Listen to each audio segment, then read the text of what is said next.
Interior, naval hangar of marine relics, night. Bella, Mary, and Windsor step into a massive contained marina, an Area 51 for pirate ships captured by the British Royal Navy. There are ships of every size, many pocked with cannon blasts. Tattered sails lay soaking in the water. For years, this hangar has held confiscated buccaneering vessels. Some of the greatest and lowliest ships of our generation are here. Don't wander off. As civilians, you aren't supposed to be here. Belle is exhilarated, bubbling with glee. Mary notices a ship with a scorched interior. Black burn scars stretch out of each doorway and hull window. I'm not comfortable with this. Where's your sense of adventure? She doesn't have one. Oh, look at that! Bella points to a ship peppered with cannon blasts. They approach velvet curtains covering a private dock. You like that one? Just wait. Windsor unlocks another gate and they step into a cordoned dock. Between broken masts and tilted decks sits a majestic ship like a prized bull.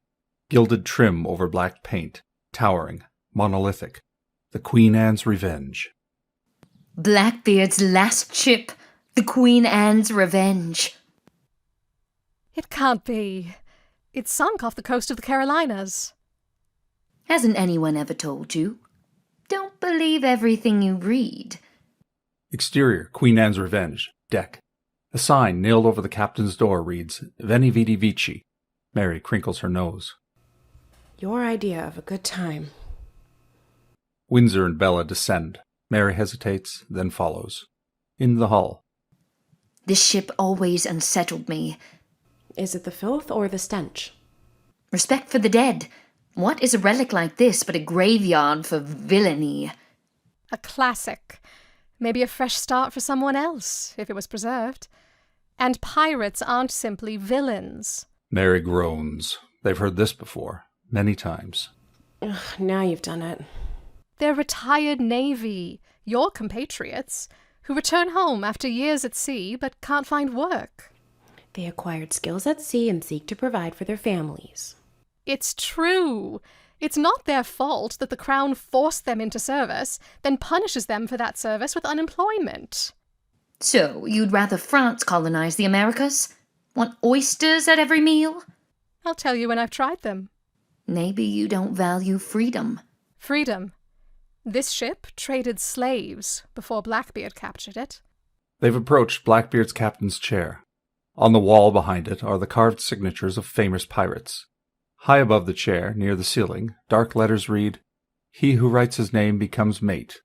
Every mate has a vote in affairs of moment. No, this was freedom.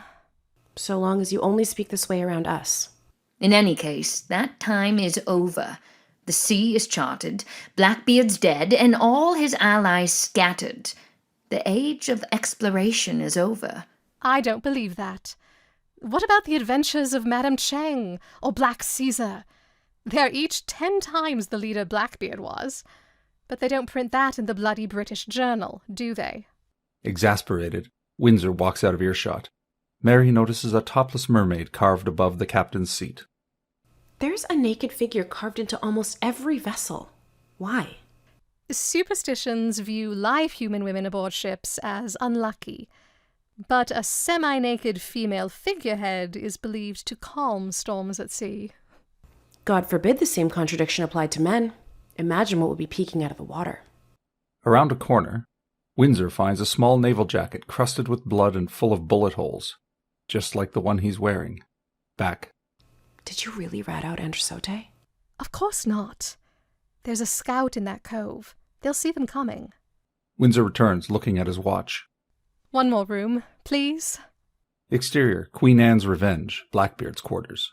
The door lock looks like a combination safe, but instead of numbers it reads like a compass. North, east, south, west.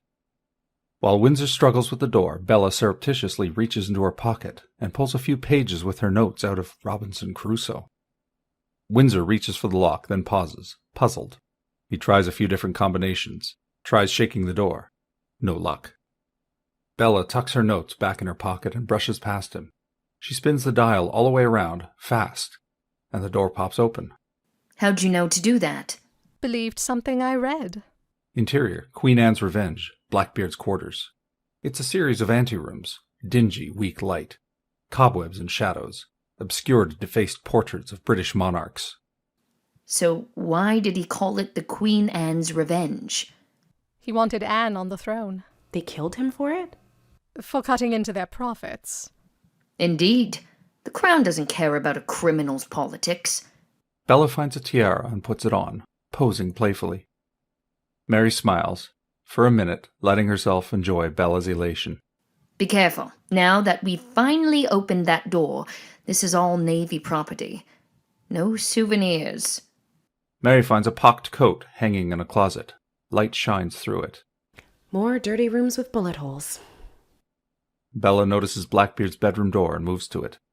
Come now, Mary. There's also water damage. Supply manifests. Their voices fade away. Bella opens the bedroom door. A brush of cool air. Interior, Queen Anne's Revenge, Blackbeard's bedroom. A Jolly Roger flag offsets a table with pinned maps below open windows. Dusty teacups rest where they were abandoned. She turns. A headboard full of notches. A row of novels above the captain's bed. Among others, a well-worn copy of Robinson Crusoe rests like a forgotten rag doll. In the bed, crusty sheets with dried dark blood. Against the wall, a small bloody handprint. Bella's eyes land on a map of London, painted on the back bedroom wall. She pulls notes from her pocket and reads. What can run but never walks? Has a mouth but never talks? Has a head but never weeps? Has a bed but never sleeps? With a finger she traces the Tower of London, Buckingham Palace, the Thames. A river. She feels along the wood plank the map is painted on. The wood doesn't give when she presses on it. She pulls, and a plank slips out easily. Behind, a stack of gold coins, strings of pearls and diamonds, and a coil of maps. Bella moves past the other treasure and pulls apart the maps. The American colonies, India, Africa, and the South Pacific. She finds a leather map of an island with no name and pulls it from the others, studying it carefully. She measures distances on the map with her fingers, silently mouthing numbers. After a few moments, she places it back in the wall. She starts to replace the wood plank, eyeing the treasure. She grabs a handful of coins before replacing the plank.